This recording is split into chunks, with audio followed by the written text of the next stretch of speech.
Alright guys, welcome back to Camera Talk. Okay, so I'm going to talk about underrated lenses. This might depend on who you talk to, because some people might not consider it underrated. Vintage lenses. What's that?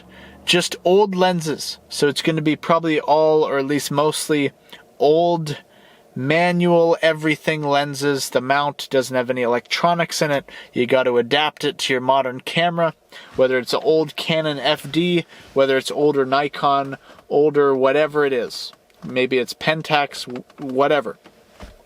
These older lenses. Now, they're not all probably going to have the same level of quality, right? Because if you go to like older Leica lenses, might be better than older Pentax lenses. I can't guarantee that.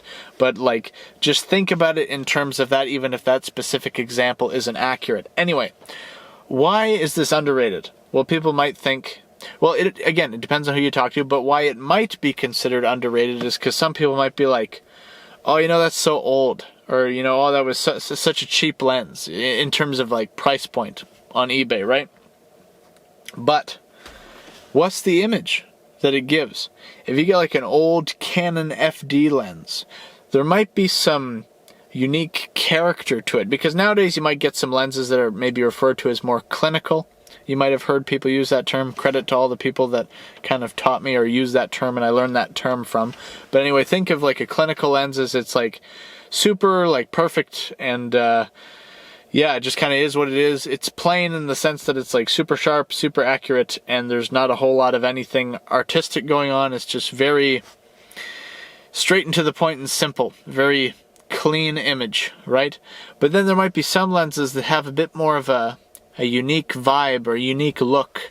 Like maybe it has a bit of chromatic aberration. That's when you get like the color fringing, I think. I don't know if that's how you say it, but where like on the edge of people you might see like maybe there's a bit more of like a red fringing or green or whatever color. I could be wrong in how I'm explaining this, but if you look up chromatic aberration, maybe you'll get a better idea of what I'm talking about.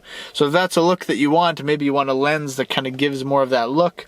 Some lenses maybe have different levels of blur towards more of the outside of the lens, so on the edge of the image it might kind of have this little bit of blur effect to it that's a result of how the lens is or whatever.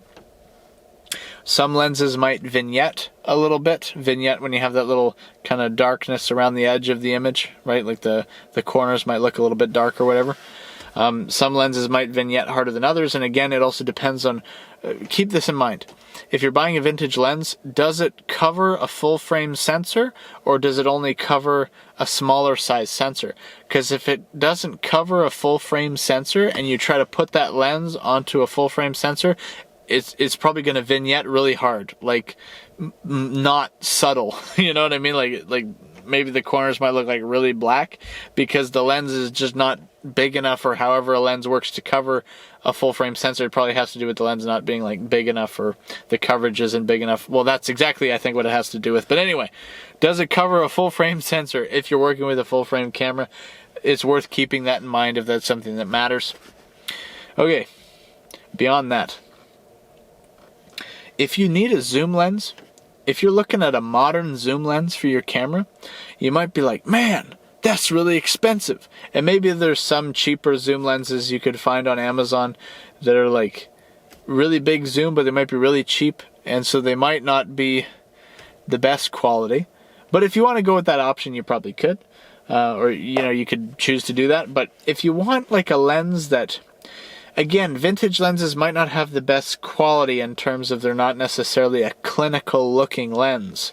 But is it possible that some vintage zoom lenses, telephoto zoom lenses, might have a better image quality than some of the modern, really cheap zoom lenses? Is that possible? You might be able to say yes or no depending on what the comparison of lenses is. But anyway, like if you just get like a old Canon FD 80 to 200 f4 lens. I have 3 of them, but I think it's because I was trying to initially, when there was this one event I was going to do video for, I think I in my head I wanted to have like 2 Canon 5D Mark IIs with those Canon FD lenses on them, because the lens on average is like somewhere around like $80 Canadian. One of them I got for like $20 or $30 Canadian, but they said that it had a haze effect to the lens, in the sense that whatever haze meant in this context, maybe it meant that there was like, the lens looked like foggy because maybe there was some sort of quality that diminished in it or whatever.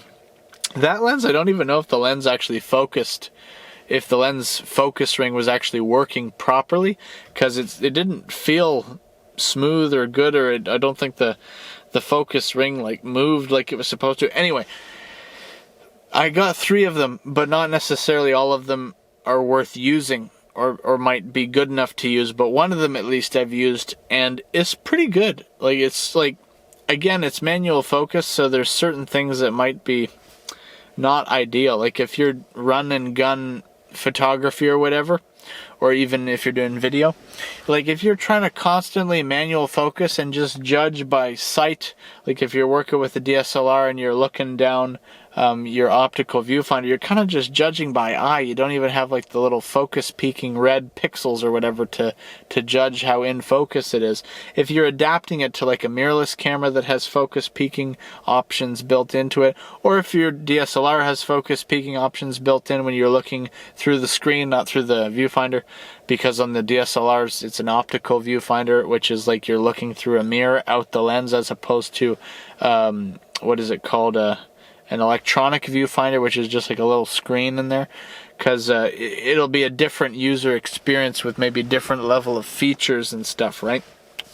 So that's worth considering. But yeah, you're focusing manually, so if it's something that's not super fast-paced, maybe that works okay. If it's something that is fast-paced, it might be a bit annoying or frustrating, because it's like, oh man, I'm missing the shot, or whatever, the stuff is out of focus, whatever, blah, blah, blah. So maybe in some cases it doesn't work, but you might get some good shots when it does work, and it might be like, oh, that's kind of a nice look. And maybe it's a bit of a scavenger hunt when you're looking at older lenses to try to find stuff that looks good, and you're trying to find it for cheap, because if you're just starting out, the vintage lens stuff is probably going to be more affordable than a lot more of the modern stuff is. So, pros and cons. But anyway, so essentially vintage lenses could be considered underrated, but it could also be pretty interesting or good stuff that maybe you want to take a look at. Again, whether it's underrated or not might depend on who you're talking to. Anyway, so consider looking into that. And this is whether it's for photo or video, because you could use vintage lenses for photo or video, but depending on what you're doing, it might be more or less convenient. But anyway, I'll end that there. Thank you guys for watching. Have a good day.